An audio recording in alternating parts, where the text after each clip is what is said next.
Profesor Dr. Tri Retnaningsih Suprabowati selaku Ketua Penguji. Ini mohon izin ya, saya mulai dulu, nanti saya serahkan kepada Ketua. Kemudian Ibu Insinyur Pertiwi Andarani STMT MNN PhD ya, penguji 2.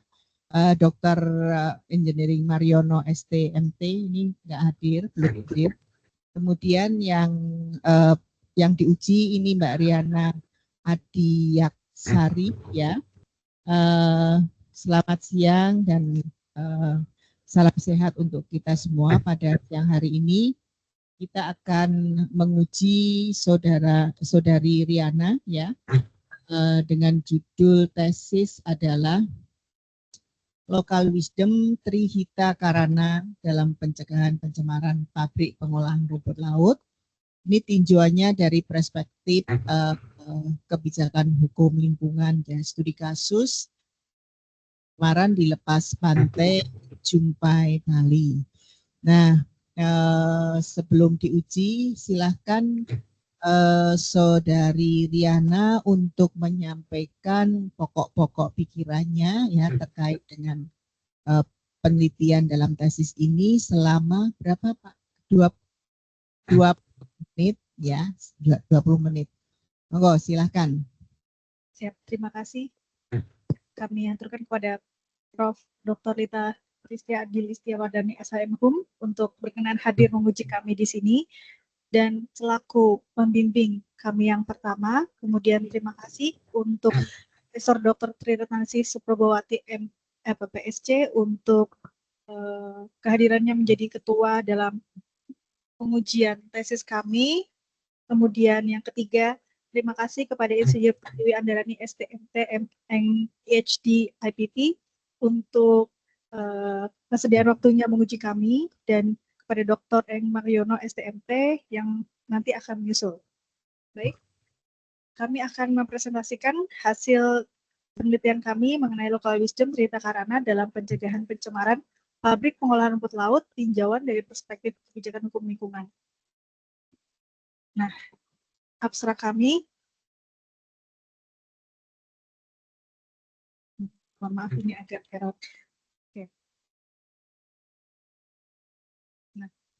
Pertumbuhan industri pengolahan rumput laut sebenarnya di Bali ini sudah sangat terkenal, apalagi di Bali ini terdapat 2 spot utama untuk penghasil rumput laut. Pertama ada di Pantai Jumpai dan kemudian ada di Nusa Penida.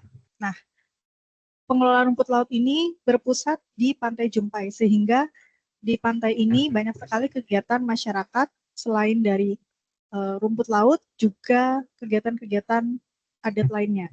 Nah, di Kelurahan Jumpai ini terdapat beberapa fungsi yang kami dapatkan, ada ekologi, ekonomi, ketahanan pangan, kesehatan, pariwisata, dan fungsi pendidikan, sosial, serta budaya. Permasalahan yang kami angkat dari penelitian ini yaitu adanya permintaan konsumen yang tinggi terhadap rumput laut yang semakin meningkat, sehingga memaksa produsen untuk meningkatkan produksi dalam waktu yang cepat tanpa mengurangi kualitas. Kemudian tidak adanya pengelolaan limbah KOH pada pabrik. Yang ketiga, ada kurangnya perhatian dari pemerintah, pemerhati lingkungan, APH, dan ketua adat setempat dalam memantau tata kelola limbah pabrik dan penegakan hukum. Dan kurangnya pengetahuan pegawai pabrik mengenai KOH.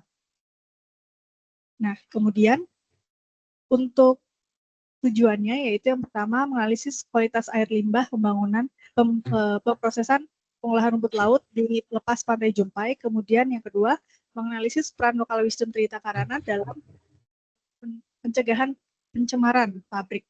Kemudian yang ketiga identifikasi faktor-faktor yang mempengaruhi penegakan hukum lingkungan di lepas pantai Jumpai terhadap aktivitas pabrik pengolahan limbah.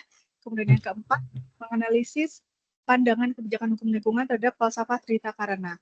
Kemudian dari tujuan kami melaksanakan uji awal dan studi literatur, kemudian pengumpulan data yang terdiri dari fisik, observasi lapangan, dan partisipatif yang dibagi menjadi wawancara langsung, diskusi interaktif, dan literatur review.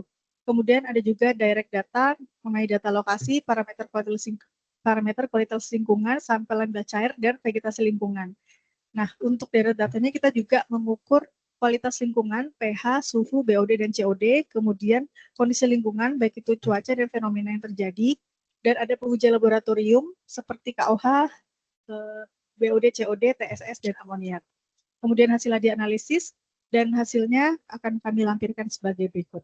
Untuk penelitian ini, kami merangkum beberapa penelitian terdahulu dan kehasilan penelitian. Ada setidaknya 8 penelitian yang kami baca untuk sebagai dasar penelitian kami.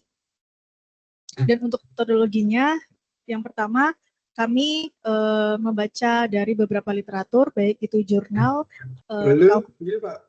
undang-undang dan lain sebagainya. Kemudian kami ubah dan mencari deskriptif kualitatif, yaitu primary data dan secondary data, kemudian ada primary data, secondary data, dan analisis. Kemudian untuk tempatnya itu ada di PTX, dan interviewnya terdiri dari Ketua Yayasan Trita Karana dibantu oleh nanti kan sendiri, kemudian biasanya nanti di Polda Bati, kemudian di Pantai Jumpai kami menjumpai beberapa pegawai dan juga nelayan, orang yang berjualan kopi di sekitar pabrik, kemudian ada di Bandung.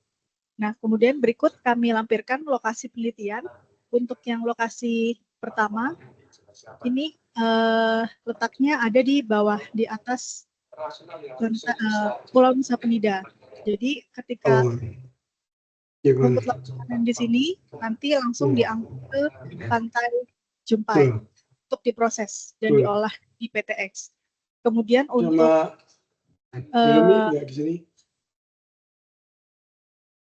nanti tak sini izin Pak Has. Sama dia kan karena lulusnya harus diluluskan, berarti dia harus ada persyaratan untuk itu Pak, seperti yang seperti teman yang dulu itu ya.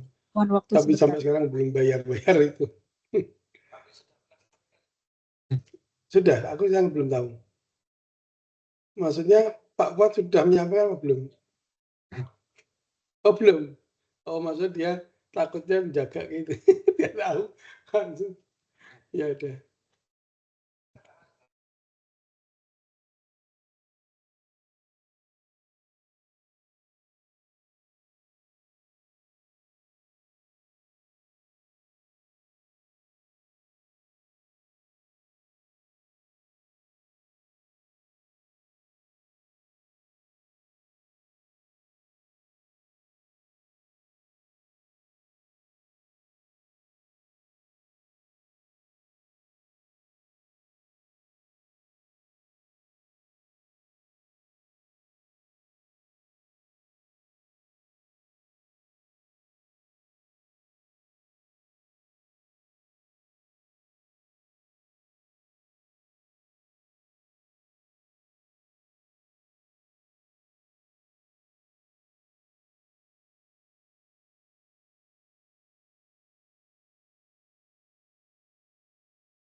Mohon izin Prof. Naning, Bu Pertiwi, dan Pak Mar, apakah dapat mendengar suara kami? Ya, jelas. Ya. Silahkan lanjut. Ya, terdengar. Ya, siap. Terima kasih.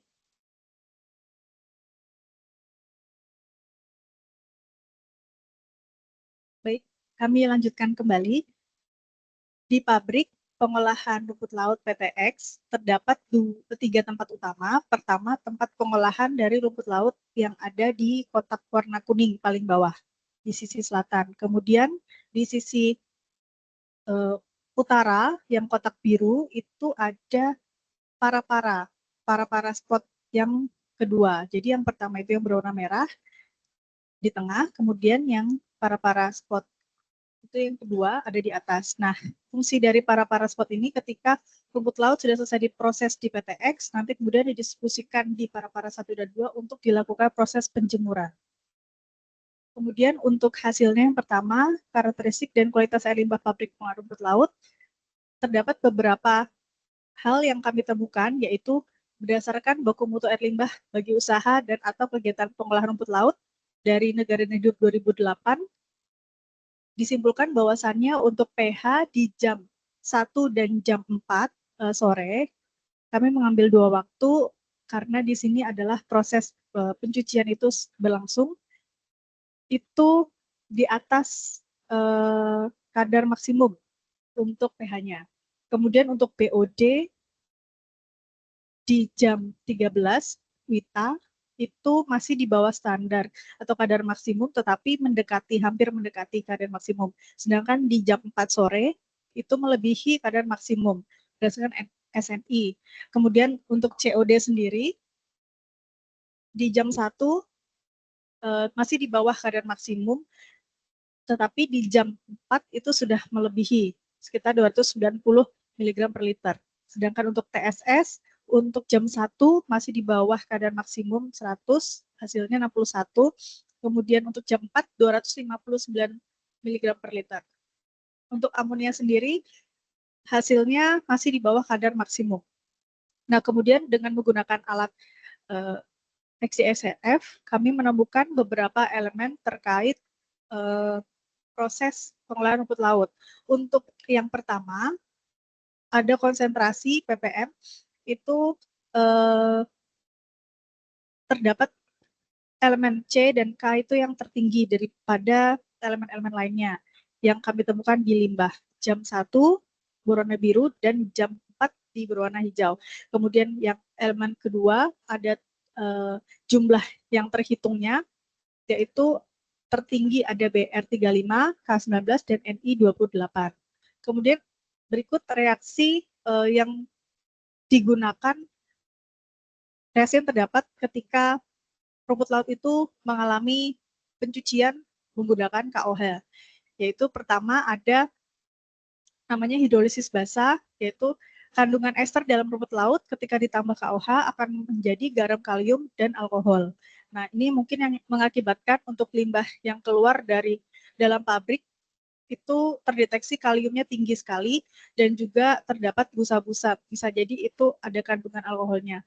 Nah, kemudian ada reaksi sederhananya dari rangkaian RCOO ditambah KOH menjadi RCOOK plus ROH. Nah, kemudian ketika kami pecah kembali ada 2L plus 2KOH plus 6H2O itu menjadi kalium tetrahidroaksialuminat plus 3H2 ini ketika terlepas di lingkungan itu sangat berbahaya kalium tersebut. Nah, kemudian ini berdasarkan hasil dari alat kami CREF yang tadi di slide sebelumnya kami sampaikan. Kemudian di sini kami menemukan bahwa pembuangan limbah rumput laut memang tidak memiliki kolam untuk mengolah terlebih dahulu sebelum dilepaskan ke lingkungan. Jadi warnanya dari pipa itu coklat, lebih ke arah coklat dan berbusa. Kemudian ini alat XRF, kemudian ini para-daing 1, dan di dalam para-daing 1 dan para-daing 2 itu terdapat karung potasium hidroksida di lokasi pengeringan. Kemudian yang kedua, peran lokal wisdom Trita Karana dalam pencegahan pencemaran pabrik pengolahan rumput laut dilepas Pantai Jumpai yang sudah dilakukan oleh pabrik ataupun masyarakat sekitar, yaitu yang pertama sudah melakukan ritual atau upacara sebelum memulai produksi untuk memohon keselamatan dan keharmonisan alam. Dapat dibuktikan dari adanya sesajen yang diletakkan sebelum jalan ke pabrik masuk tadi, dan juga ada di dalam, di pojokan. Kemudian ada yang kedua memiliki beberapa lokasi sumber rumput laut yang besar di Indonesia, yaitu ada di Malang dan juga ada di Bali. Kemudian memiliki sertifikasi legal dari HACCP, Halal, dan ISO 9001, dan hasil produksi sudah terkenal di seluruh dunia seperti produk Karanggenan, yaitu ATTC dan ATS. Kemudian yang ketiga, Pemda telah melaksanakan pengintegrasian nilai THK dalam peraturan daerah seperti Pemda Provinsi Bali nomor 1 tahun 2017 yang mencantumkan prinsip THK sebagai dasar pelindungan dan pengelolaan lingkungan hidup. Namun yang belum dilakukan adalah yang pertama, belum adanya pengawasan yang ketat terhadap limbah cair baik itu melalui pemantauan kualitas air, tanah, dan udara di sekitar kawasan industri untuk memastikan limbah tidak melampaui baku mutu lingkungan. Yang kedua, pemberdayaan masyarakat, terutama masyarakat lokal sekitar pabrik yang bekerja khususnya di pabrik tersebut hanya dilibatkan untuk menjadi buruh lepas seperti petani dan nelayan yang sesuai dengan musim panen. Jadi tidak setiap bulan mereka dapat bekerja, dan juga sebagian besar ibu-ibu yang bekerja sebagai penjemur, pencuci rumput laut, dan lain-lainnya. Kemudian ada sistem pengamanan dan bagian administrasi secara umum yang dipekerjakan untuk masyarakat lokal. Namun Pemda di Bali juga belum memaksimalkan potensi masyarakat untuk mengawasi secara sosial terkait laporan ataupun pengaduan jika terjadi indikasi pencemaran. Kemudian yang ketiga, aturan secara teknis sudah ada, namun untuk pelaksanaannya juga belum maksimal. Nah, kemudian untuk di sekitar pabrik ini sering sekali juga terjadi hempasan sampah yang terdapat di Pantai Jumpai. Nah, ini juga sebagai pemicu pencemaran selain daripada cairan yang keluar dari pabrik tersebut. Nah, kemudian untuk Pemda sebenarnya dalam upaya untuk mencegah pencemaran, yaitu sampah, sudah meresmikan TPS 3R di Desa Jumpai yang didirikan tahun ini di awal bulan Maret kemarin. Namun untuk limbah, kami belum menemukan pemecahan masalahnya yang signifikan. Nah, kemudian untuk nomor 3, faktor-faktor yang mempengaruhi penegakan hukum di lepas Pantai Jumpai terhadap aktivitas pabrik pengolahan limbah, yaitu yang pertama kami temukan ada jumlah penduduk yang setiap tahun ada penurunan di tahun 2023 dan kemudian meningkat di tahun 2025, kemudian didukung oleh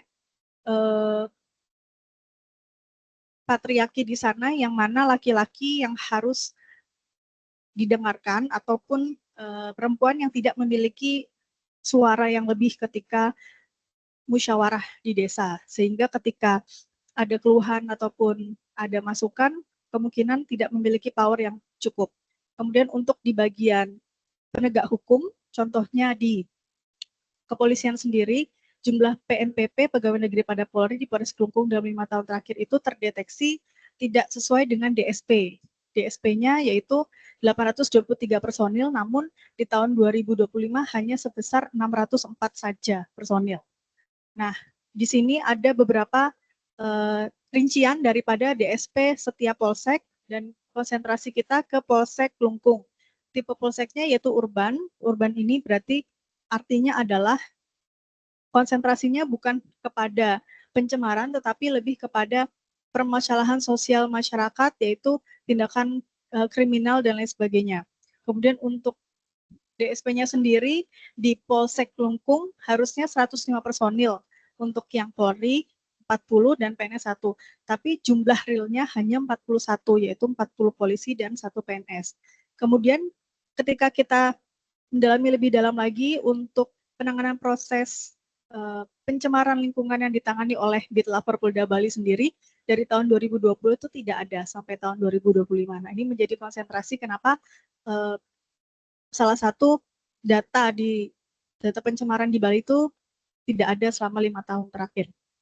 Kemudian pandangan kebijakan hukum lingkungan terhadap konsep Trita Karana terkait pencemaran lingkungan di Bali, yaitu dari unsur pelemahan sendiri sebenarnya sudah dialokasikan beberapa peraturan-peraturan terkait pencegahan pencemaran. Yang pertama ada Undang-Undang Nomor 32 Tahun 2009 tentang Perlindungan dan Pengelolaan Lingkungan, yaitu undang-undang ini dilahirkan atas perubahan Undang-Undang Nomor 23 Tahun 97 tentang Pengelolaan Lingkungan Hidup. Pada bab 1 undang-undang ini disebutkan bahwa lingkungan hidup adalah kesatuan ruang dengan semua benda, daya, keadaan makhluk hidup termasuk manusia dan perilakunya mempengaruhi kelangsungan hidup bagi kehidupan dan kesejahteraan manusia serta makhluk hidup lainnya. Kemudian pengelolaan lingkungan hidup itu juga sudah terdapat kata-kata melestarikan fungsi lingkungan hidup, yaitu kebijakan penataan, pemanfaatan, pengembangan, pemulihan, pengawasan, dan pengendalian lingkungan hidup. Kemudian Yang kedua, ada Peraturan Daerah Provinsi Bali Nomor 4 Tahun 2005 tentang pengendalian pencemaran dan perusakan lingkungan hidup. Kemudian setelahnya dilahirkan kembali ada Peraturan Gubernur Bali Nomor 8 Tahun 2007 tentang baku mutu lingkungan hidup dan kriteria baku kerusakan lingkungan hidup. Kemudian yang keempat ada Peraturan Gubernur Bali Nomor 16 Tahun 2016 tentang baku mutu lingkungan hidup dan kriteria baku kerusakan lingkungan hidup. Yang kelima ada Perda Provinsi Bali Nomor 1 Tahun 2017 tentang perlindungan dan pengelolaan lingkungan hidup. Kemudian setelahnya tahun 2021 diterbitkan Peraturan Menteri Lingkungan Hidup dan Kehutanan Republik Indonesia tentang tata cara penerbitan persetujuan teknis dan surat kelayakan operasional bidang pengendalian pencemaran lingkungan. Kemudian diturunkan kembali di Bali melalui Perda Provinsi Bali Nomor 7 Tahun 2003 tentang kontribusi perlindungan kebudayaan dan lingkungan alam Bali dari sumber lain yang tidak sah dan tidak mengikat. Yang kedelapan, dilahirkan kembali tahun 2003 di tahun yang sama, yaitu Pergub Bali Nomor 47 Tahun 2003 tentang Peraturan Pelaksanaan Perda Provinsi Bali Nomor 7 Tahun 2023. Yang terakhir ada Surat Edaran Gubernur Bali Nomor 9 Tahun 2025 tentang Gerakan Bali Bersih Sampah dengan 12 dasar hukum yang tertera pada surat edaran tersebut. Nah, ini kegiatan yang bersih-bersih tadi mengacu pada Surat Edaran Gubernur Nomor 9. Nah, dari kesemua unsur ini mendukung unsur pelemahan, harusnya didukung oleh stakeholder awik-awik, yaitu aturan lokal, sosialisasi, kemudian juga harus ada pendidikan atau edukasi hukum, serta ketegasan penegakan hukum sendiri. Nah, simpulannya yang pertama, kualitas air limbah pembuangan pabrik pengolahan rumput laut di PTX dilepas pantai Jumpai dengan beberapa parameter seperti pH, BOD, COD, dan TSS pada jam 4 melebihi nilai baku mutu air limbah bagi usaha. Sedangkan pada pukul 1 hanya nilai pH yang melebihi nilai baku mutu air limbah bagi usaha yang telah ditentukan oleh baku mutu air limbah bagi usaha dan atau kegiatan pengolahan rumput laut berdasarkan Peraturan Menteri Negara Lingkungan Hidup Nomor 12 Tahun 2008. Selain itu ditemukan juga dalam proses pengolahan rumput laut menggunakan KOH yang seharusnya tidak digunakan secara berlebihan dalam proses pengolahan makanan. Yang kedua, Trihita Karana adalah falsafah hidup masyarakat Bali yang menekankan keharmonisan antara manusia, Tuhan, dan alam, serta berpotensi menjadi pedoman dalam penanganan pencemaran lingkungan. Nah, di pabrik PTX ini, implementasi ETHK itu masih terbatas oleh pabrik pengolahan rumput laut, seperti melakukan upacara keagamaan, yaitu prinsip parhyangan. Namun, banyak aspek penting THK yang belum diterapkan, baik itu dari segi adat, masyarakat, bahkan Pemda Bali, seperti etika spiritual, pelibatan masyarakat lokal, edukasi lingkungan, forum diskusi lintas pihak, pengolahan limbah sampah lingkungan, prinsip 3R, serta pemantauan kualitas lingkungan secara berkala. Kemudian yang ketiga, faktor-faktor yang mempengaruhi penegakan hukum lingkungan di lepas pantai Jumpai terhadap aktivitas pabrik pengolahan limbah diantaranya adalah kondisi di lapangan yang menunjukkan kurang optimalnya penanganan pelayanan penegakan hukum di Polsek Klumpung, Polres Klumpung yang disebabkan oleh penduduk di Desa Pantai Jumpai tidak seimbang dengan jumlah personil Polri yang tidak memenuhi DSP. Kemudian yang kedua, nilai patriarki di Bali yang masih dianut di Bali sangat kental sehingga bagi kelompok wanita tidak memiliki suara dan kesempatan untuk memiliki edukasi yang lebih untuk membangun desanya. Kemudian ketiga, kurangnya pengetahuan serta kesadaran mengenai pencemaran lingkungan baik pegawai pabrik dan masyarakat sekitar. Yang keempat, kurangnya peran Pemda Bali dalam berkolaborasi dengan masyarakat, kemudian kurangnya kesadaran dan edukasi pengetahuan masyarakat Bali mengenai lingkungan, kemudian pencemaran dan hukum lingkungan, fasilitas dan sarana pendukung yang terbatas. Selanjutnya, kurang optimalnya pelayanan patroli Babin Kamtipmas di Pantai Jumpai, kemudian kurangnya transparansi dan akses informasi yang terbatas, serta banyaknya tindakan kriminal lainnya yang lebih memiliki urgensi yang harus ditangani oleh APH, sehingga kasus pencemaran itu seolah-olah tidak memiliki tempat yang penting. Jika nanti ada dampak yang dinilai sangat urgent, baru mungkin itu akan menjadi perhatian bagi APH. Kemudian yang terakhir, pandangan kebijakan hukum lingkungan terhadap falsafat THK, menempatkan THK sebagai dasar etika dan kearifan lokal yang selaras dengan prinsip-prinsip pelestarian hidup. Kemudian THK menekankan keharmonisan antara manusia dengan Tuhan, yaitu unsur parhyangan, sesama manusia yaitu unsur pawangan, dan alam lingkungan yaitu palemahan. Dalam konteks pencemaran lingkungan di Bali, THK menjadi pendekatan komplementer bagi hukum positif, di mana nilai-nilai spiritual, sosial, dan ekologis menjadi dasar pencegahan pengendalian pencemaran. Kebijakan hukum lingkungan di Bali, seperti di UU Lingkungan Nomor 32 Tahun 2009 tentang Pelindungan dan Pengelolaan Lingkungan Hidup UU PPLH dan Perda 1 Tahun 2017 dapat dikatakan sejalan dengan konsep THK karena memiliki tujuan yang sama, yaitu mewujudkan keberlanjutan dan keseimbangan antara manusia dan lingkungan hidup serta mencerminkan integrasi nilai THK dalam pengaturan perlindungan lingkungan, menjadikan bukan hanya sekedar norma legal tetapi juga norma budaya dan masyarakat lokal. Untuk sarannya, yang pertama perlu penelitian lanjutan, kajian aplikasi teknologi dan budaya leluhur THK untuk mencegah pencemaran. Kemudian bagi pemerintah, untuk menegakkan hukum, pengawasan dan penguatan peran pemerintah, masyarakat, serta tetua adat, serta menyusun kebijakan dan strategi pengelolaan limbah KOH yang efektif. Kemudian untuk masyarakat, untuk memahami bagaimana melestarikan budaya yang dibarengi dengan lingkungan, fungsi ekologi dan THK, serta perencanaan yang cermat mengenai identifikasi tujuan jangka panjang, pendampingan yayasan THK, juga bagi untuk generasi muda untuk di follow up di beberapa sosial media supaya generasi muda juga mengetahui dan ikut berpartisipasi dalam menjaga lingkungan. Kemudian ini publikasi kami, referensi, dan berikut pembimbing kami.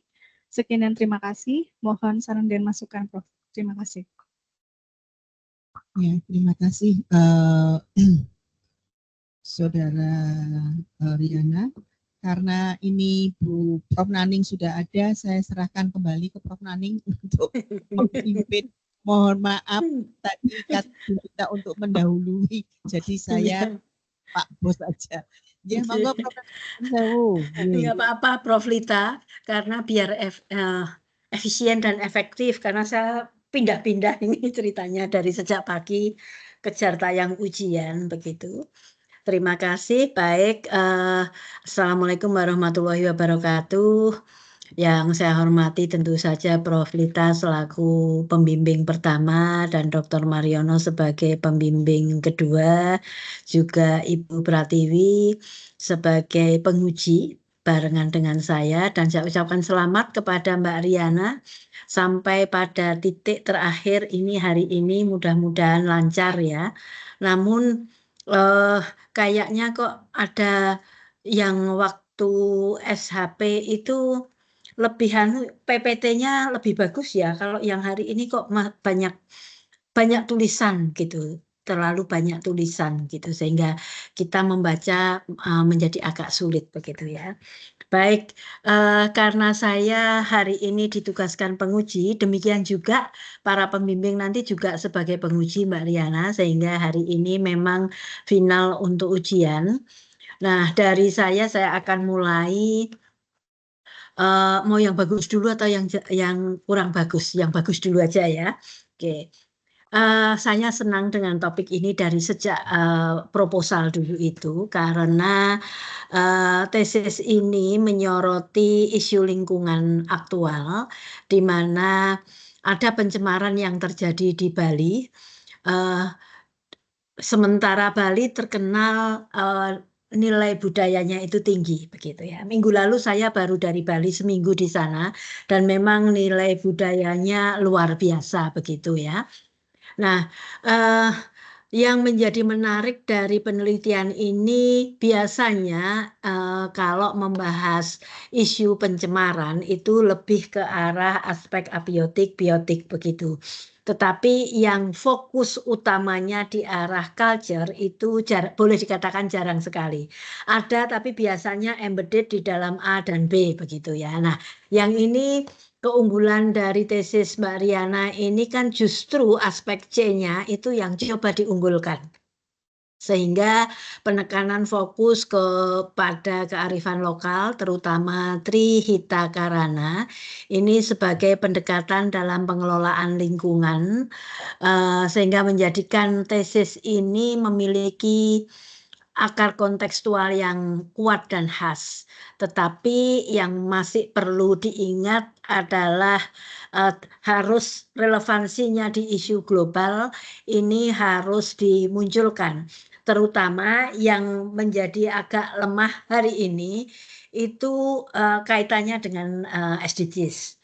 Padahal ini kan kuat sekali ya, kuat sekali dengan SDGs, sehingga tinggal mengkaitkan saja itu akan menjadi jauh lebih kuat begitu.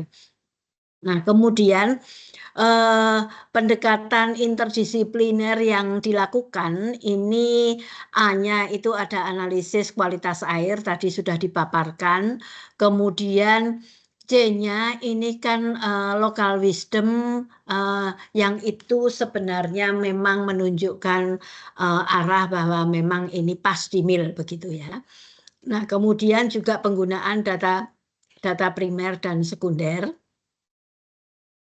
Hanya saja untuk analisis yang dengan HDXRF itu mungkin perlu sedikit diberi narasi kaitannya dengan validasi data begitu ya. Kemudian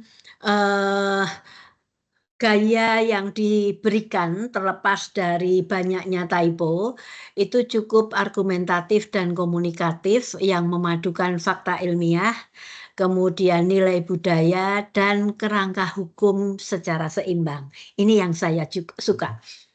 Karena aspek itu menjadi dikemas menjadi satu paket keseluruhan. Kemudian bab-babnya juga sudah disusun secara lengkap dan logis dengan kerangka pikir yang disertai visualisasi, gambar, tabel, dan pustaka yang cukup kaya begitu. Nah, namun karena ini nanti harus menjadi final draft yang akan dibaca banyak orang, artinya untuk keperluan ujian masih oke, bisa dimaafkan, tetapi sesudah ujian ini nanti harus melakukan banyak revisi. Yang paling sederhana itu adalah typo. Jadi banyak sekali typo, misalnya rumput laut itu masih ada ketambahan L, kemudian rumput laut ada yang tulisannya kurang U dan lain-lain. Banyak nanti dicek saja sendiri. Jadi banyak penggunaan, hanya penggunaan semacam itu. Jadi dicek satu persatu karena kalau sudah ujian kan punya waktu lebih longgar dan hatinya sudah plong begitu ya. Nah, kemudian pertanyaan saya sekarang, dan ini nanti yang di dalam metode bab 3 itu harus dimunculkan. Jadi ada data dari HDXRF itu diolah. Nah, mungkin bisa dimunculkan nanti di PPT-nya hasil dari data HDXRF ini. Sudah dibandingkan dengan baku mutu belum? Sepertinya saya membaca kok belum ya. Mungkin bisa dijawab dulu atau dimunculkan dulu Mbak Riana.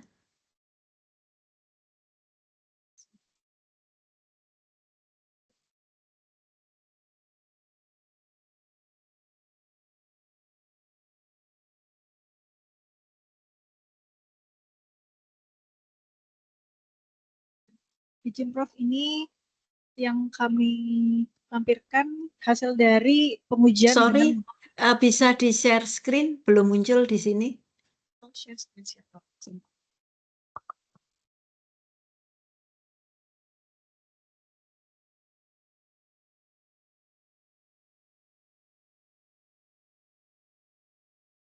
Izin Prof, apakah sudah terlihat?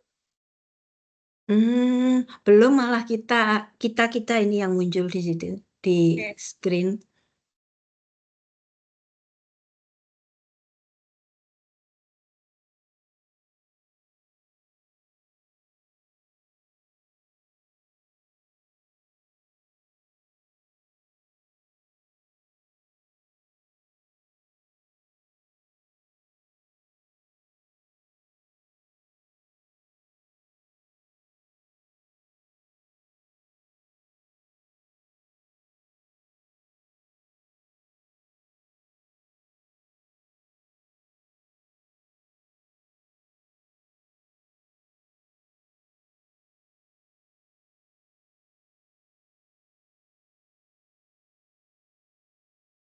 Apakah sudah terlihat, Prof? Ya, sudah.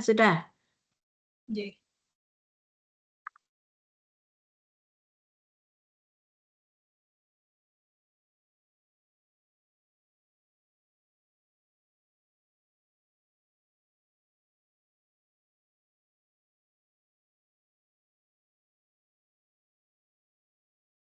Oke, Prof. Berikut hasil dari alat XD Prime XRF untuk pembuktiannya kira-kira seperti ini. Namun untuk perbandingan dengan baku mutunya kami belum membandingkan, Prof. Ya. Nah, yang dianalisis ini elemen apa saja? Untuk sebenarnya Prime XRF ini untuk semua elemen ada, namun yang paling menonjol hasilnya itu yang kami simpulkan ada unsur K, Cl, sebenarnya ada Br, dan yang paling menonjol ya. Betul. Next, Nah, Prof. justru kalau menurut saya hasil ini itu sangat bagus. Artinya dari sisi peralatan pun itu kan canggih begitu ya. Dan hasilnya saya tahu pasti kenapa saya tanyakan karena sebenarnya dia kan mampu mendeteksi banyak elemen. Tinggal kita mau ngambil yang mana saja begitu. Kemungkinan kalau itu diambil logam beratnya misalnya PB, CD, CR, CU mungkin juga akan melebihi ambang batas. Nah, yang saya maksudkan itu meskipun ini yang diambil hanya K dan CL ya kayaknya. Itu tetap dibandingkan dengan baku mutu. Jadi baku mutu kalau ini yang diambil dari dekat dengan limbah atau yang sudah keluar jauh? Yang di pipanya, Prof. Jadi ketika keluar dari pipanya itu yang kami ambil. Oke, berarti bandingkan dengan baku mutu limbah dan kemungkinan juga berarti PP 22 tahun 21 yang lampiran 8 yang untuk air laut. Kan itu dari laut biota laut ya. Jadi itu akan lebih valuable lagi karena justru kuncinya ada di situ. Karena problemnya kan di K ini ya. Nah, mungkin kalau ini kalau menurut baku mutu untuk limbah terutama limbah kegiatan pengolahan rumput laut, itu yang ada apa saja? Kak, ada nggak? Untuk baku mutu limbah seharusnya ada, Prof. Tapi saya harus buka laptop sebentar, Prof, untuk Oh cek. gitu. Oke. Nah kalau memang Kak ada ya berarti kan pas nanti dimunculkan. Jadi hasil luarannya itu yang lebih penting itu kan angkanya. Terus makna angka itu apa? Kalau memang lebih berarti ada proof secara saintifik bahwa memang limbah air pengolahan rumput laut itu melebihi ambang batas. Sehingga solusinya nanti diapakan ini yang kayaknya belum muncul. Jadi kalau berdasarkan hasil ini menurut Mbak Liana gimana? Relatif tinggi, melebihi atau bagaimana? Izin menyampaikan, Prof, untuk hasil kami menunjukkan relatif tinggi, Prof. Oke, kalau relatif tinggi, oke, kenyataannya memang demikian, sudah ada proof. Solusinya bagaimana? Nah, Memang untuk solusinya tidak dijalankan dalam penelitian ini, tetapi di ending dari pemaparan hasil kondisi ini harus dimunculkan. Solusinya bisa apa saja, Mbak Riana? siap, Prof. Dari jurnal yang kami baca, beberapa hal dapat dilakukan untuk produksi atau pencucian daripada rumput laut ini. Sebenarnya ada solusi yang lain, Prof, dengan menggunakan suatu enzim. Namun kalau untuk menggunakan enzim, yang pertama harus laboratoriumnya itu bersih dan tidak seperti yang kami temukan di Pantai Jumpai ini, Prof. Kemudian yang kedua, untuk produksi dengan menggunakan enzim itu produksinya kemungkinan akan memakan biaya yang lebih tinggi dan SDM yang lebih standarnya sarjana, Prof. Karena tidak mungkin untuk pekerjanya hanya pekerja lepas saja tidak tahu proses menggunakan enzim seperti apa. Nah, kemudian kalau produksinya tinggi, maka nanti hasil jual dari rumput laut setelah dikeringkan itu juga tinggi dan itu mungkin akan mengakibatkan produk-produk olahan yang menggunakan rumput laut itu memiliki harga ekonomis yang tinggi juga, Prof. Oke, yang sudah dilakukan di sana apa? Adakah IPAL sederhana yang dimiliki mereka atau langsung dibuang ke laut? Nah, untuk penelitian kami kemarin, kami belum menemukan IPAL yang di sekitar pabrik itu kami belum temukan, Prof. Jadi langsung dibuang ke laut. Nah, justru melihat kondisi seperti itu, sampaikan untuk pengelolaannya beberapa opsi. Bisa remediasi secara fisik, kimia, kemudian dilanjut dengan biologi. Artinya solusi itu berdasarkan reference. Jadi tidak harus penelitian. Untuk penelitiannya lanjutkan untuk S3-nya nanti. Jadi ada yang namanya pendekatan remediasi. Contoh secara fisik itu diendapkan dulu, secara kimia paling murah ditambahkan apa ya namanya aluminium, apa namanya AL apa ya? Saya agak lupa, tapi intinya itu tidak terlalu mahal. Kemudian yang secara biologi itu sudah banyak penelitian, jadi menggunakan baik tumbuhan air, baik yang mikroskopis maupun makroskopis. Dan itu sudah terbukti mampu untuk meremediasi begitu ya. Jadi dan ini dimunculkan di pembahasan cari referensi-referensi untuk pengelolaan limbah begitu ya.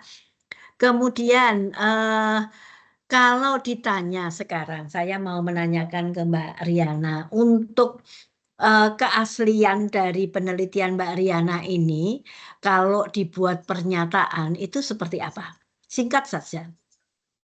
Atau bahasa ilmiahnya novelty dari penelitian ini, meskipun ini tesis kan boleh saja menyampaikan novelty.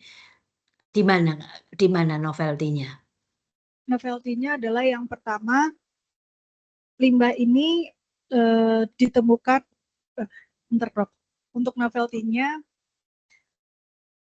penelitian untuk meneliti mengenai kandungan limbah di pabrik pengolahan rumput laut belum pernah dilakukan, sehingga penelitian ini memunculkan kemungkinan pencemaran lingkungan yang dihasilkan oleh pabrik pengolahan rumput laut.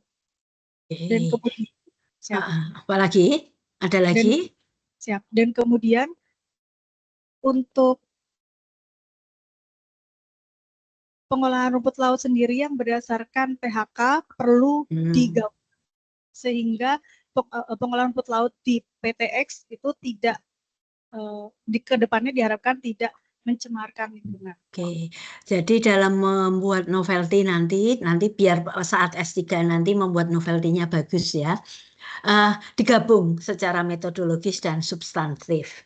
Jadi kalau saya membaca ini bisa saja misalnya disampaikan bahwa penelitian ini merupakan studi pertama yang menggabungkan antara pendekatan THK dan pengujian KOH menggunakan HDXRF dalam konteks pencemaran pantai di Bali dari sisi perspektif hukum lingkungan. Jadi kan memadukan semuanya begitu. Itu contoh saja begitu ya.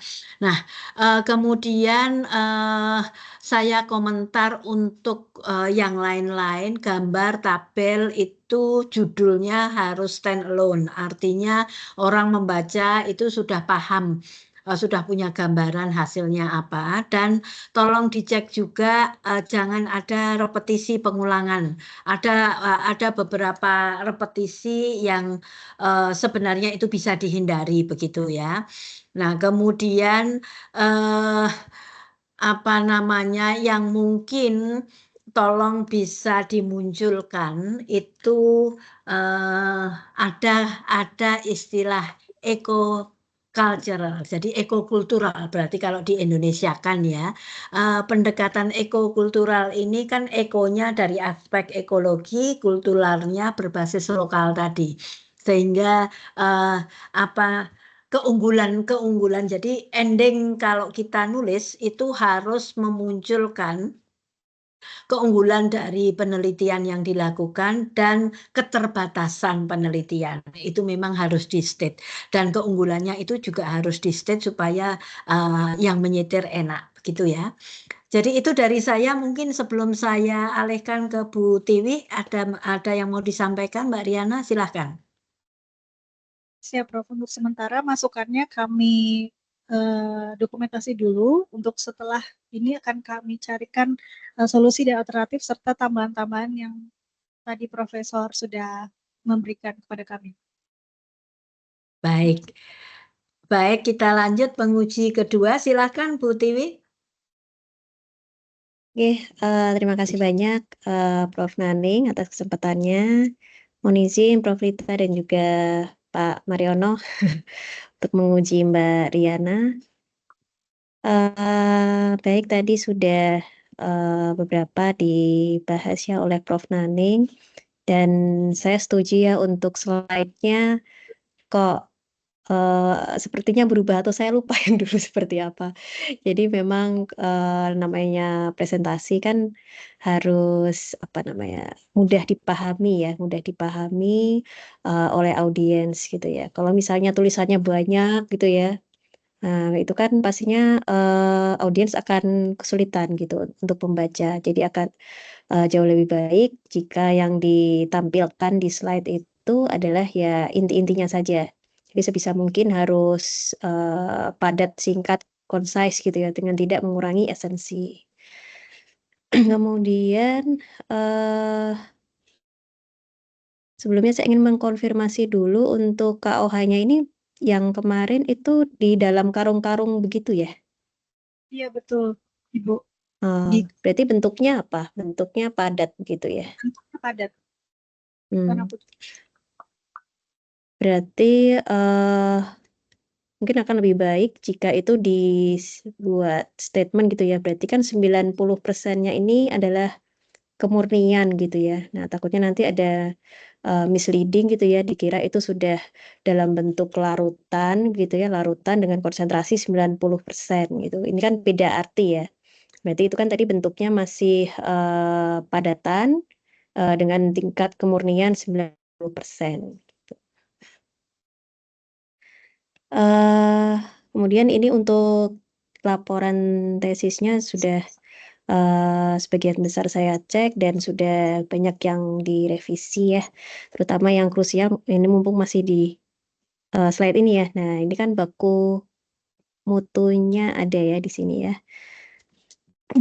Oh ya, sebelumnya terkait dengan redaksional ya, di situ di bawah apa namanya tuh, di tabel 10 ya. Nah, itu kan ada sumber dalam kurung negara dan hidup, 2008 gitu ya. Mungkin kan yang dimaksud berbeda ya, bukan negara dan hidup gitu. Nanti tolong dikoreksi, diperiksa lagi apa namanya reference manajernya. Siapa tahu nanti ada kutipan lain yang mungkin masih kebalik-balik gitu ya untuk last name atau first name-nya, atau juga bisa jadi seperti ini gitu. Jadi kan kurang jelas ini maksudnya negara dan hidup itu apa gitu ya. Siap. Oke, terkait parameter pengujian, sepertinya kan di peraturan ada satu lagi ya parameternya ya, di baku mutunya. Meskipun dalam penelitian ini tidak sebenarnya diukur ya, sebentar ya. Sepertinya klor ya, Cl ya. Ya betul, klor. Nah, klor di sini kan sepertinya diuji ya di HDXRF itu ya. Nah, itu kenapa tadi kok tidak masuk di tabel berapa tadi? 10 ya? Siap. Siap Ibu. Jadi untuk KOH itu kita beda apa namanya penampilan supaya nanti nggak bingung melihat. Ya, maksud saya apakah ini dari hasil apa namanya HDXRF tadi, apakah bisa dibandingkan dengan baku mutu begitu? Siap Ibu. Nanti kami coba baca kembali referensinya. Kalau nanti masih bisa disandingkan dengan baku mutu, nanti akan kami jadi satukan dengan hasil uji parameter air limbah. Ya, di baku mutu itu kan klornya 1 miligram per liter ya, sedangkan di sini ratusan ya. Ya, karena ini pipihkan Ibu. Sampai berapa tuh? Gimana? Izin Ibu, kalau untuk tabel 10 kan kita baku mutunya miligram per liter, tapi kalau XDSRF itu untuk parameternya itu ppm. Nah, ppm dengan miligram per liter di air ya, itu konversinya bagaimana? Mohon izin Ibu, nanti kami cari referensinya dulu Oh untuk ya, versinya. ya saya bocorkan dulu ya. Sebenarnya sama ya untuk kasus di air sebenarnya sama. Jadi miligram sama dengan ppm di kasusnya kalau di air gitu. Jadi ini berapa ratus kali lipat melewati baku mutu gitu ya. Nah, tetapi di sini perlu kita ketahui ya kan untuk metode pengujiannya mungkin masih tidak apa namanya ya. Kan untuk pengujian kualitas air biasanya ada standar-standarnya gitu ya. Misalnya SNI atau mungkin dari apa namanya apa gitu ya APHA. Nah itu seberapa akurat gitu metode XRF ini jika dibandingkan dengan metode-metode standar misalnya itu ya ada SNI atau mungkin yang lainnya. Itu sepertinya dulu sudah saya berikan masukan di SHP gitu ya. Siap Ibu. Kemudian juga ini kan banyak ya untuk elemen-elemen atau unsur-unsur yang diuji begitu. Dan ini konsentrasinya sampai ribuan, ratusan gitu ya.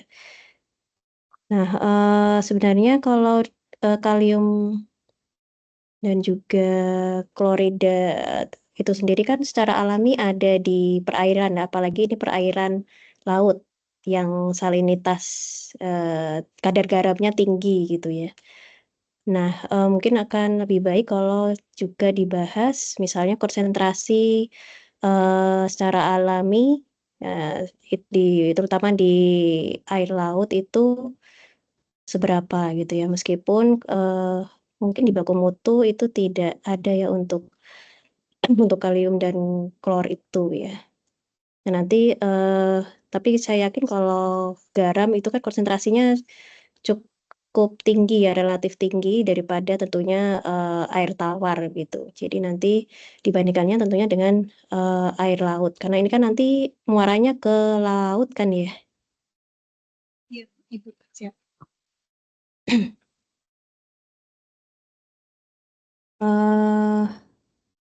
Kemudian juga aspek pH sepertinya juga sudah dibahas ya di laporan, mungkin bisa ditambahkan referensinya ya, karena kan di penelitian ini tidak apa namanya, tidak membahas dampaknya secara langsung. Jadi kan harus ada literatur gitu ya, literatur yang dikutip dalam pembahasan tersebut gitu.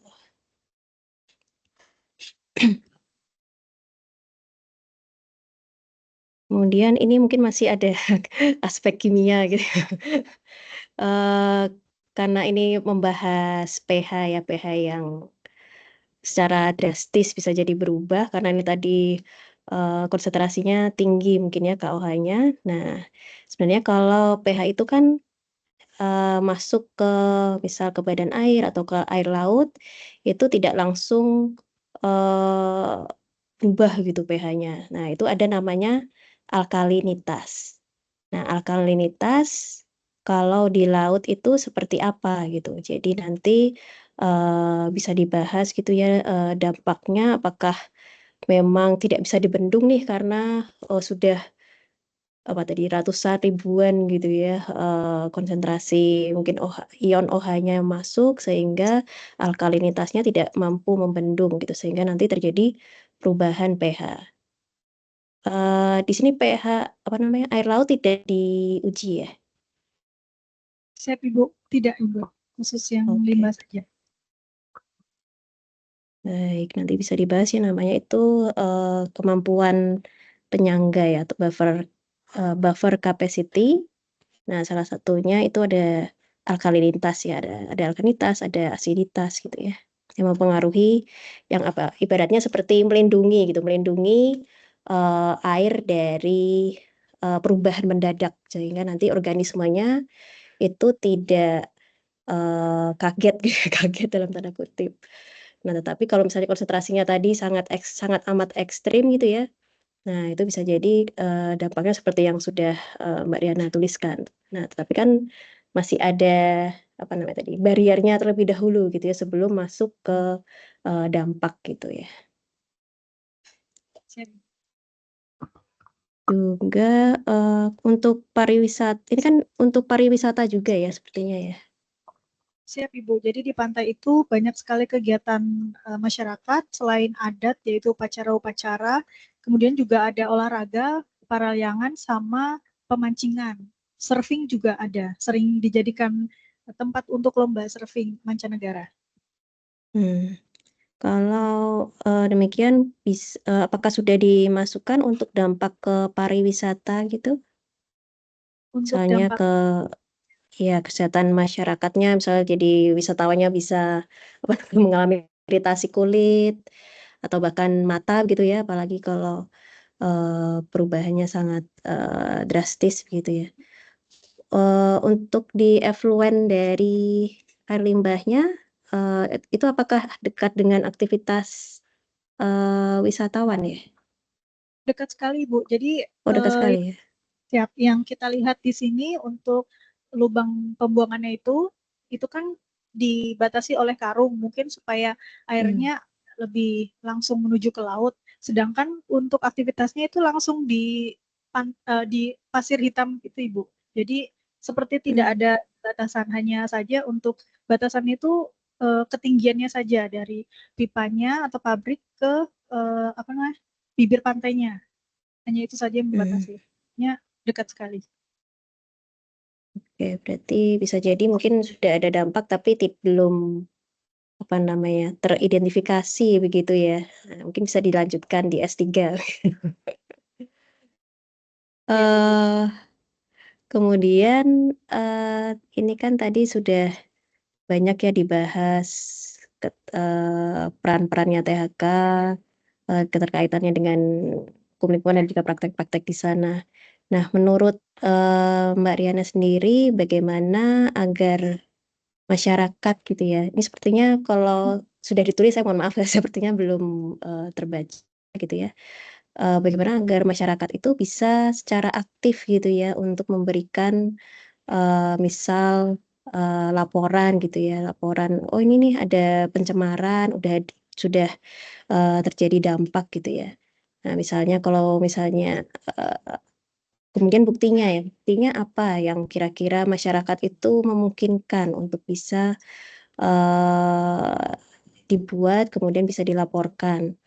Kira-kira ada suggestion gitu ya, terutama kan ini case-nya yang dilibatkan itu wanita gitu ya, tadi sempat dibahas yang karena ada paham patriarki jadinya kurang memiliki power gitu. Nah, solusinya bagaimana gitu? Mungkin ini terkait juga dengan saran Prof. Naning tadi gitu ya. Siap Ibu, mohon izin menjelaskan. Jadi untuk sarannya sebenarnya ada dalam rencana jika nanti mau kami lanjutkan S3. Yang pertama dari sisi masyarakat lebih dahulu. Pekerjanya itu kan rata-rata ibu rumah tangga yang mana pendidikannya SD atau SMP lulusannya. Nah, mereka juga tidak lebih memahami bahayanya dibandingkan dengan nilai ekonomisnya. Jadi mereka juga membutuhkan sisi ekonomis daripada pekerjaan yang mereka lakukan tanpa harus mengetahui sebenarnya apa sih bahan yang digunakan atau bahaya apa sih yang akan mengancam. Yang pertama itu. Kedua, kita harus mendekati tetua adat di sana dengan memahami awik-awik yang ada di sana, yaitu peraturan lokal yang ada di sana itu seperti apa. Karena bagaimanapun juga ketua adat akan memegang suara terbesar dibandingkan dengan masyarakat. Ketika kita sudah memegang ketua adat, kita sudah mengedukasi, kemungkinan nanti masyarakatnya juga akan mengikuti. Kemudian dari sisi polisinya juga ini yang harus dibenahi, Ibu mohon izin, karena polisi yang kami tahu di daerah Bali dan daerah Jawa pada umumnya, di kantor kami juga, banyak polisi umum yang tidak memahami akan pentingnya pencemaran lingkungan. Mereka hanya berpikir, oh ya, kita harus menyelesaikan perkara yang terlihat oleh mata. Misalnya, kalau di Bali kan banyak turis. Nah, kemungkinan masalah-masalah turis seperti mabuk atau pembunuhan atau narkoba itu sangat banyak di Bali dan mereka sibuk sekali untuk menangani masalah seperti itu. Sedangkan pencemaran lingkungan yang dampaknya tidak dirasakan secara langsung atau masuk ke sosial media pun tidak akan digubris seperti itu. Jadi polisi-polisi tersebut juga harus diberikan sosialisasi atau pemahaman yang lebih tentang bahaya atau bagaimana untuk patroli pencemaran lingkungan seperti itu. Baik, tadi kan dibahas juga ya, mungkin beban kerja polisi di sana itu sangat tinggi begitu ya, sehingga tidak sempat gitu ya untuk mengatasi kasus-kasus pencemaran lingkungan. Nah, kemudian solusinya bagaimana gitu? Misal untuk hal ini. Siap Ibu. Untuk hal ini kami akan langsung menuju ke Polsek Jumpai.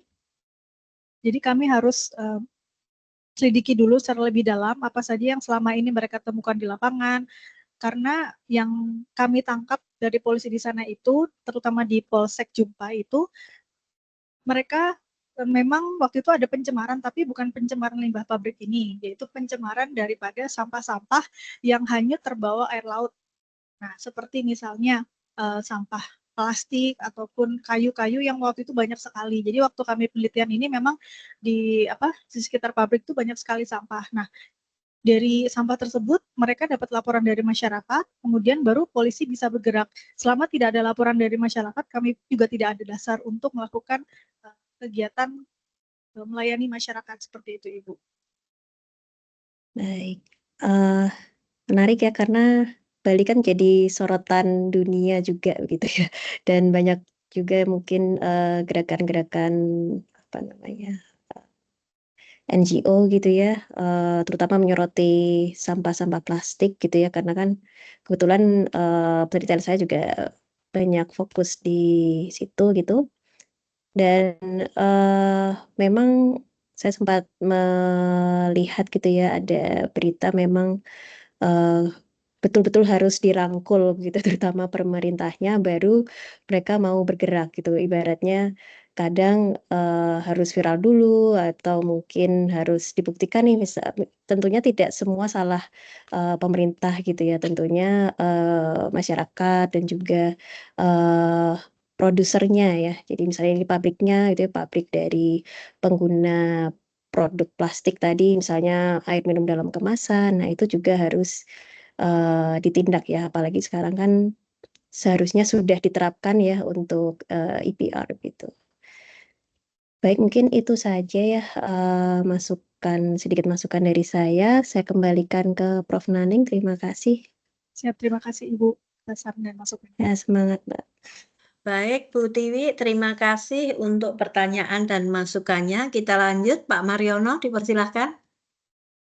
Terima kasih Prof. Naning. Mohon maaf ini belum bisa bertemu Prof. Naning di ruangan karena ada ujian.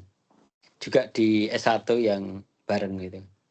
Juga salam sehat Bu Tiwi, lama tidak ketemu nggih. Iya Pak Mar. Saya baru tahu kalau Bu Tiwi itu saudara sama Prof. Naning ya. Oh, baru tahu ya. Mudah-mudahan kerasan membantu kita di mail Bu Tiwi nggih. Ya, siap Pak. Siap tentu. Tadi saya sangat appreciate dan sangat banyak sekali masukan dari Prof. Naning dan juga Bu Tiwi yang sangat bagus gitu. Juga niki salam kangen Bu Lita. Salam kangen karena Nun Sewu Bu Lita ini lama sekali tidak bisa bertemu. Kemarin juga ada barengan ujian gitu. Tidak apa-apa. Baik, dari situ fotonya Pak Mariono.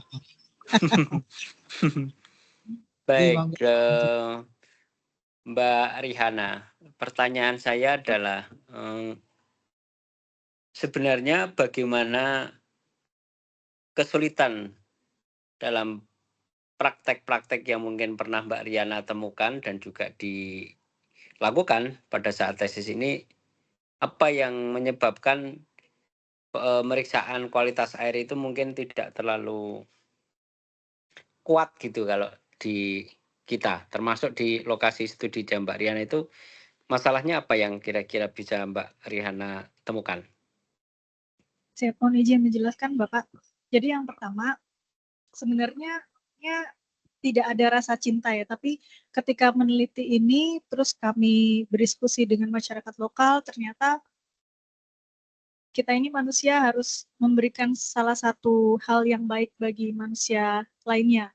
Ketika manusia di sana tidak dapat melihat sesuatu yang mungkin dapat berbahaya bagi mereka, dan kita yang di luar dari Bali dapat melihat sesuatu yang penting itu, kita mudah-mudahan dapat memberikan masukan, saran, ataupun edukasi yang baik bagi mereka. Karena ada beberapa ibu-ibu yang kami wawancara itu, kalau saya merasakan mesake ya Bapak, jadi memang mereka juga dituntut untuk memberikan apa ya, distribusi. Contohnya gini, karena mereka kan di Bali banyak sekali upacara-upacara adat, dan itu pasti memerlukan dukungan dari ekonomi. Nah, ketika apalagi yang perempuan itu tidak mendapatkan tambahan uang, mereka akan disepelekan oleh kaum laki-laki, seperti itu Bapak. Jadi dan kami pun juga di kepolisian, sebenarnya saya juga sedikit sedih. Ini berdasarkan apa ya, laporan yang kami dapatkan di kantor kami di Polda Jawa Tengah, khususnya di laboratorium forensik. Memang alat kami banyak Bapak untuk mendeteksi adanya pencemaran, misalnya AAS dan XDSRF dan alat-alat lainnya. Namun karena laporan dari polisi setempat tidak ada kasus pencemaran lingkungan, alhasil alat tersebut lama-lama rusak karena tidak pernah dipakai. Nah, itu juga terjadi di Polda Bali, di laboratorium forensik di sana. Saking sedikitnya atau tidak pernah dilaporkannya kasus pencemaran, sehingga alat-alat kami yang dibelikan oleh uang rakyat kepada kami untuk kami kelola itu rusak, dan kami sedih sekali ketika alat-alat tersebut tidak berfungsi seperti itu. Padahal kalau kita kelola ataupun kita gunakan dengan baik untuk mendeteksi beberapa hal yang diperlukan masyarakat atau dapat menolong masyarakat, itu menjadi suatu nilai yang baik di kehidupan ini. Jadi dasar itu yang yang Riana miliki untuk apa sih yang Riana bisa buat ketika Riana ada di laboratorium forensik, jadi polisi, dan kemudian perlu masyarakat untuk mendukung kinerja kami, dan kami juga butuh masyarakat untuk support kami dalam hal menjaga mereka dari hal-hal yang kurang baik, seperti itu Bapak. Kalau dalam kaitan dengan penggunaan alat Mbak Riana itu, apakah kalau alat-alat jenengan itu tidak bisa memeriksa untuk selain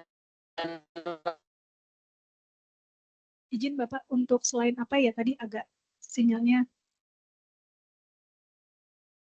Monggo, silakan dijawab. Izin Bapak, apakah bisa diulangi pertanyaannya, karena tadi sinyalnya agak hilang. Ya, kalau pemeriksaan rutin atau lab-lab pemeriksaan air yang sifatnya rutin itu, alat-alat Mbak Riana itu bisa dipakai atau tidak? Atau kalau hanya laporan saja?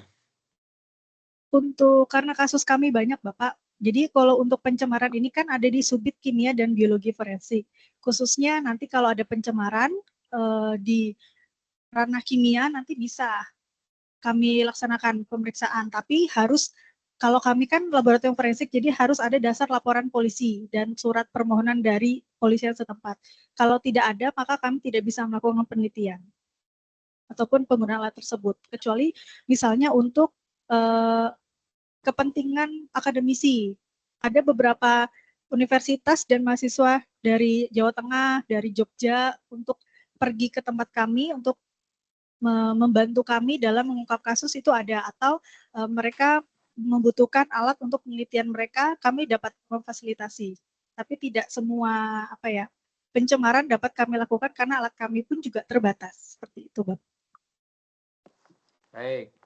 Kalau pada saat penelitian ini, Bu Riana itu menggunakan labnya Bu Riana sendiri atau lab lain? Dalam penelitian ini kami menggunakan lab kami. Iya, baik-baik. Kalau dari sisi harga gitu gimana? Harga alatnya Bapak? Harga pemeriksaan. Nah, untuk pelayanan pemeriksaan secara umum kami tidak layani, tapi untuk pelayanan pemeriksaan berdasarkan hukum kami gratis.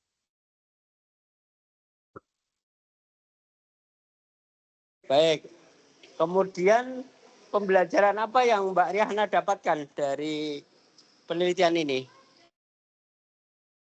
izin menjawab Bapak, untuk pembelajarannya banyak sekali. Jadi ketika kami menjadi polisi sains, itu merupakan polisi yang tidak seperti polisi umumnya karena kami juga harus mengupgrade pengetahuan kami tentang hal apapun, termasuk juga untuk pengetahuan lingkungan. Karena di lab kami, dukungan untuk semua pemeriksaan kasus-kasus di Indonesia, kami harus layani. Jadi, sisi baiknya adalah saya harus belajar berbagai macam hal, termasuk berbagai macam studi. Seperti sekarang, saya mempelajari ilmu lingkungan, padahal prakteknya sehari-hari saya erat sekali dengan pekerjaan teknik sipil, teknik mesin, juga sosial, transportasi, dan banyak hal. Jadi ilmu-ilmu tersebut tidak relevan sebenarnya, tapi saya harus segera mengejar pengetahuan-pengetahuan tersebut karena bagaimanapun juga kita terbatas jumlah SDM-nya dan kami juga harus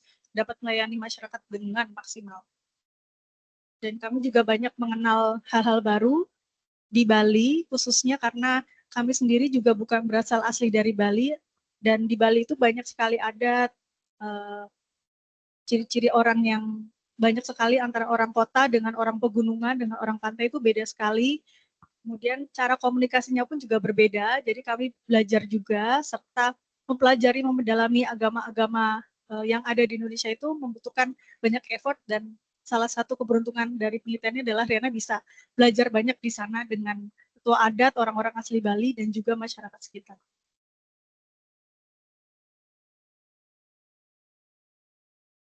Ya, baik. Kalau penelitian ini kira-kira untuk lanjutannya apa kira-kira menurut Mbak Rihana? Jika nanti ada waktu atau ada yang mau melanjutkan penelitian ini, saran saya harus setidaknya membutuhkan waktu beberapa minggu atau sebulan lah di sana. Karena pendalaman mengenai masyarakat maupun di pabriknya sendiri itu sangat dibutuhkan. Kalau kekurangan kami pun juga keterbatasan waktu, keterbatasan juga tenaga yang kami juga belum dapat maksimal untuk meneliti atau mendalami daripada permasalahan yang ada di sana.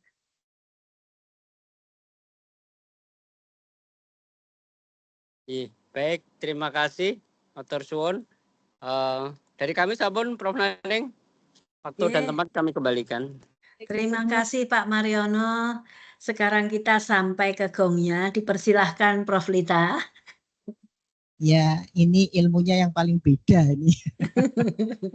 Ilmunya yang paling beda, tapi kalau dilihat dari judul tesis ini kan memang perspektifnya adalah perspektif dari kebijakan hukum lingkungan ya. Ya. Walaupun 80% isinya ilmu biologi yang saya nggak mudeng sama sekali.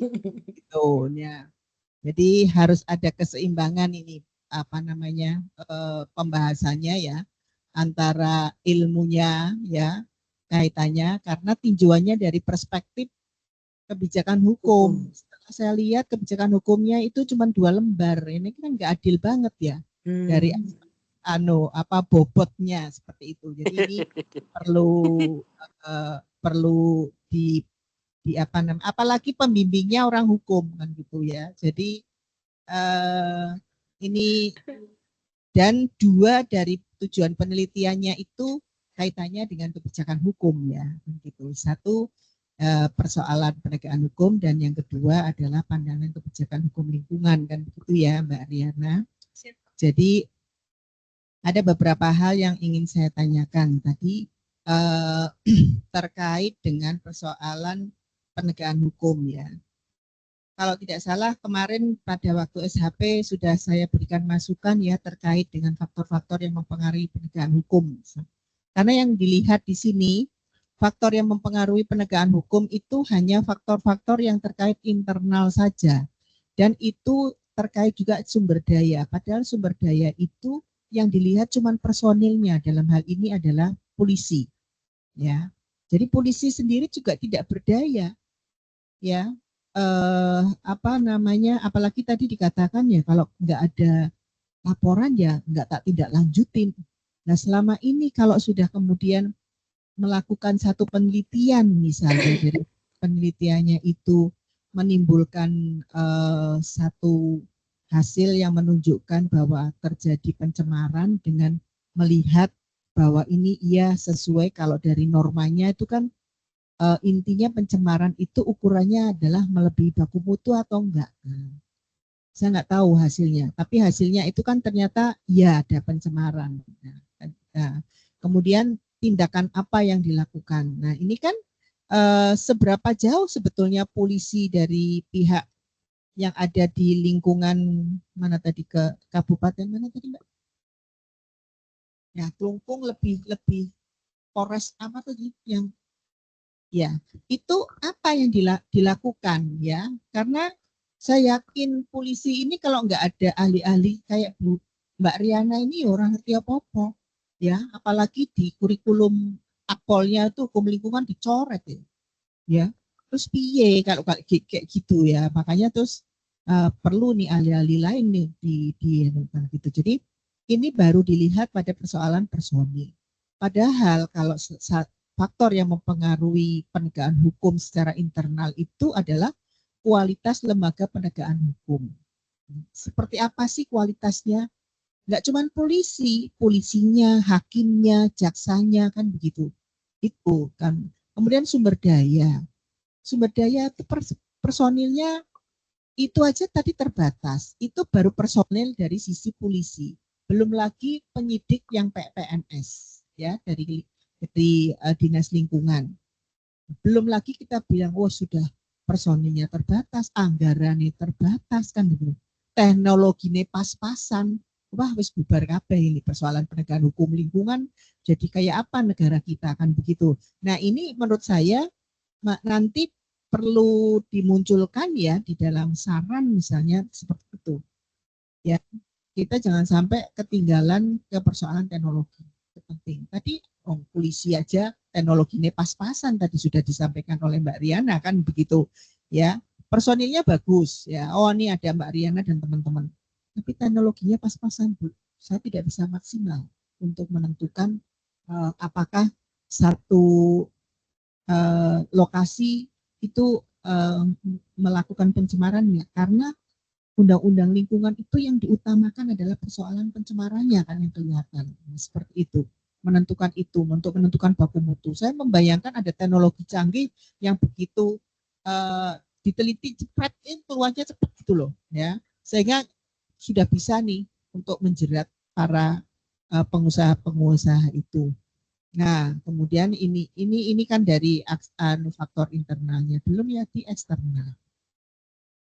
Kalau pelakunya itu perusahaan-perusahaan hebat, gede, saya nggak yakin di belakang perusahaan itu bukan orang-orang hebat juga yang punya gigi kuat lah ya. Dia nggak ada hubungannya sama perusahaan itu, tapi secara politik dia punya kekuatan untuk politik. Secara ekonomi dia kuat. Secara politik itu bisa jabatan-jabatan. Mohon maaf aja, ya mantan-mantan pejabat itu dekengannya luar biasa. Perusahaan-perusahaan itu udah kita tahu semuanya. Ya itu kayak seperti itu. Jadi belum lagi sosial budaya tadi ya, agak miris juga ya. Di satu sisi masyarakat Bali itu sangat menjunjung tinggi Trihita Karana, kan gitu ya.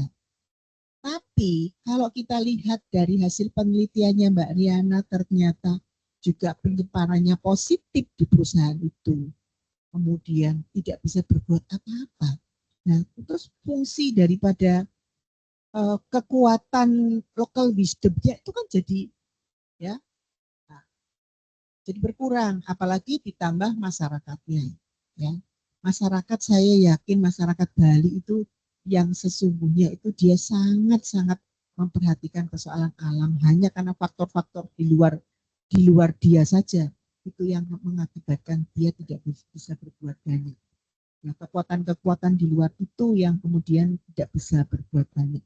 Itu bisa kita lihat bagaimana demonya masyarakat Bali pada saat terjadi reklamasi pantai. Padahal itu jelas itu adalah wilayah tempat di mana dia itu berdoa dan berharap itu adalah jalan menuju tempat apa ya istilahnya Sang Yang Widi. Dia merasa sangat dihinakan dengan adanya program itu dan demonya sudah luar biasa, nggak bisa apa-apa juga kan. Akhirnya lokal wisdomnya yang kemudian kalah kan begitu. Belum lagi faktor lain tadi masalah peraturan perundangan.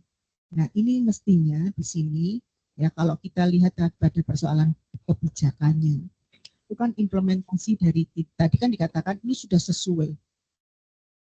Kalau kita bicara penegakan hukumnya saja masih lemah, itu kita tidak bisa bilang bahwa itu sesuai loh. Ya kan begitu ya. Dalam hal pelaksanaan peraturan perundang-undangan itu bisa dilihat pada persoalan apa. Nggak cuma substansinya, sebagus apapun substansinya. Kalau implementasinya lemah, apalagi dengan adanya persoalan lemahnya salah satunya adalah persoalan penegakan hukum. Persoalan strukturnya, struktur kelembagaannya itu maksud di dalamnya adalah penegakan hukum. Jadi itu harusnya dimunculkan itu Mbak. Ya. Kalau yang tadi secara teknologinya, secara hasil penelitian masalah pencemarannya udah bagus nih.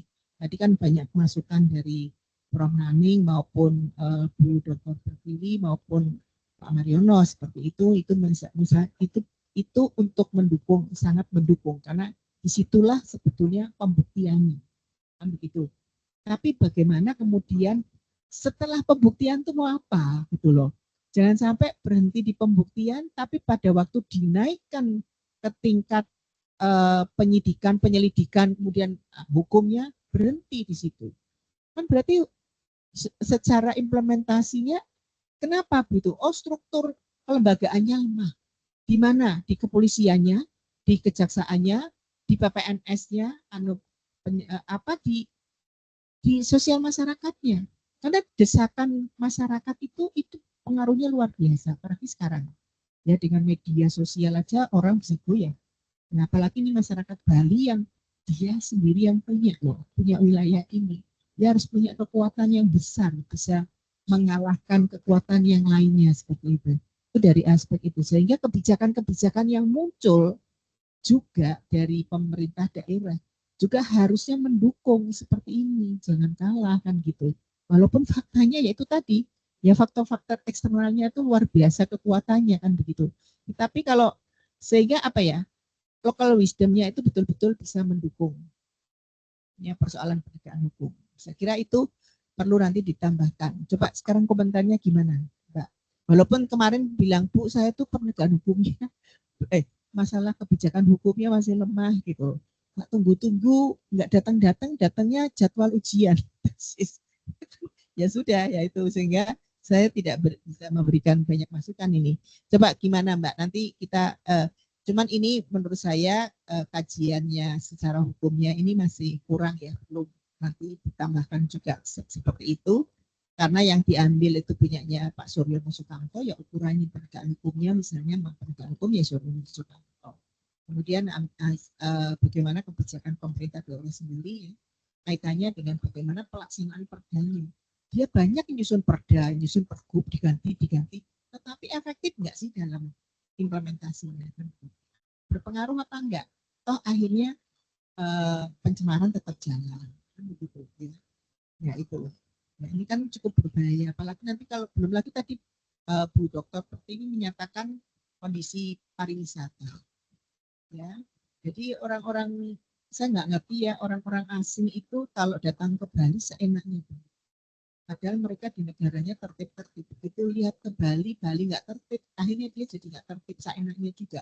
Melawan hukum yang ada di sana kan.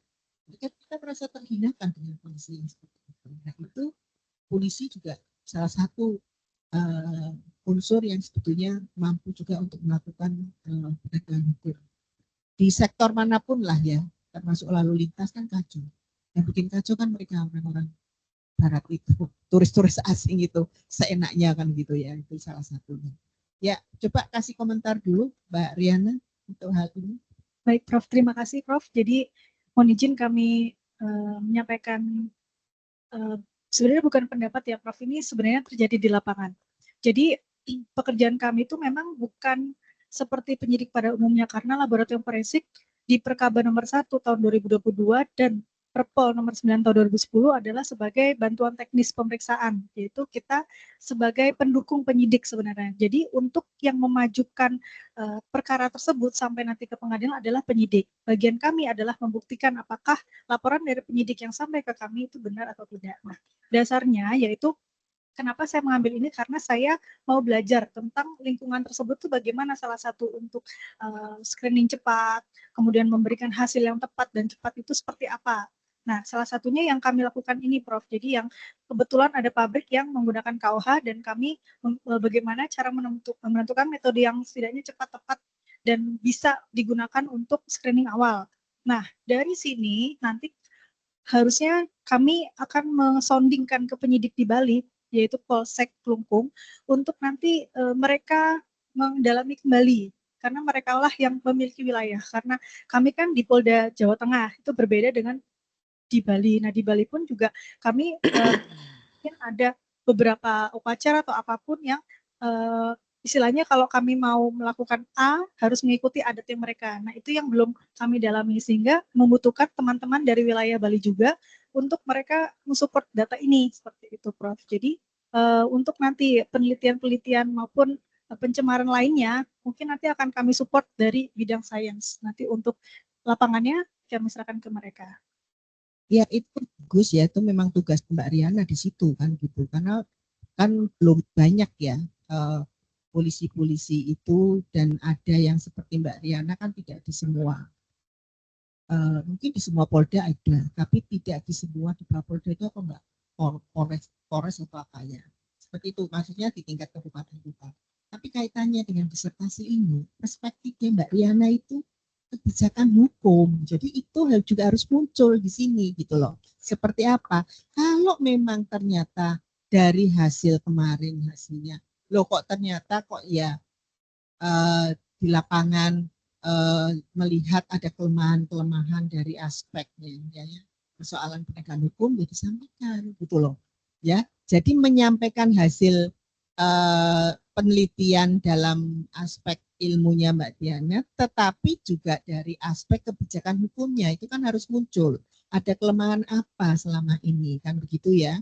Nah itu, walaupun nanti yang dimunculkan adalah satu mungkin satu metode untuk memudahkan untuk membuktikan bahwa terjadi tidaknya pencemaran, misalnya itu bagus karena itu dukungan yang luar biasa dari polisi untuk bisa menghasilkan data dan bukti yang cepat kan gitu ya. Nah itu. Tetapi di satu sisi jangan lupa bahwa ini adalah perspektif kebijakan hukum lingkungan kan begitu ya, sehingga tujuan nomor 3 dan nomor 4 itu bisa terjawab di sini gitu. Didasarkan pada uraian yang mungkin lebih panjang, tidak sekedar 2 halaman. Maksud saya gitu loh Mbak ya. Ya itu aja sih kalau dari saya. Nanti mungkin bisa ditambahkan ya, seperti saya sangat setuju dengan tadi di awal disampaikan oleh Prof. Naning bahwa ini tidak sekedar saya menulis tesis, saya ingin dapat A, tetapi ini adalah ilmu yang nanti hasilnya dibaca banyak orang, bahkan mungkin tadi bisa menjadi sumber inspirasi untuk tesis-tesis berikutnya. Bisa juga jadi sumber inspirasi untuk disertasi berikutnya yang terkait dengan persoalan pencemaran lingkungan yang kaitannya juga perspektifnya dari perspektif ilmu biologi, perspektif ilmu hukum, mungkin juga perspektif dari ilmu sosial budaya kan begitu kan, bisa dilihat dari berbagai sisi, dan ini menjadi sesuatu yang bagus untuk mengembangkan ilmu berikutnya kan, jadi itu bermanfaat dan berguna kan apa yang dilakukan oleh Mbak Riana yang sudah cukup bersusah payah ya melakukan penelitian dengan perspektif yang cukup, termasuk juga dengan persoalan agak itu nggak gampang ya. Saya membayangkan juga bos lagi kuliah menghadapi nikah, habis itu nikah enggak? Belum sudah hamil kok belum belum karena masih stres ya, mikirkan nanti kalau sudah tesisnya blong kan nanti baru hamil kan ya. Ya, kira-kira itu ya, Mbak Riana ya. Siap, Prof. Ya, Terima kasih, Prof. ya, terima kasih. Ini tesisnya dari sisi ide-nya bagus ya. Kemudian penelitiannya, saya orang hukum tadi lihat angka-angka itu pusing benar. Nggak mudeng sama sekali itu ya. Saya dengarkan dia tetap mudeng. Padahal udah dijelaskan Prof. Naning sama. Saya kira itu Prof. Naning, saya sampaikan waktunya kembali ke panjenengan dan matur nuwun sudah menguji Prof. Naning, Bu Dr. Pertiwi, juga Pak Mariono, teman seperjuangan untuk membimbing Mbak Ria ini ya. Saya kira matur nuwun sekali untuk masukan-masukannya. Terima kasih Prof. Lita. Saya pun nguji juga seneng kok karena dapat ilmu baru gitu ya. Jadi yang kita tunggu-tunggu kan ilmu lingkungan dalam perspektif hukum. Ini kan yang agak sulit begitu. Mungkin dari Bu Tiwi atau Pak Mariono masih ada yang mau disampaikan? Sampun Prof, saya Sampun, oke. Baik, kalau tidak ada sesi kedua ini kita tutup. Mbak Riana bisa keluar sebentar, kami bersidang sebentar. Tolong recordingnya dimatiin ya. Siap, Prof. Terima kasih, Prof. Saya bisa matiin nggak ya? Kayaknya saya sudah nggak bisa matiin ini.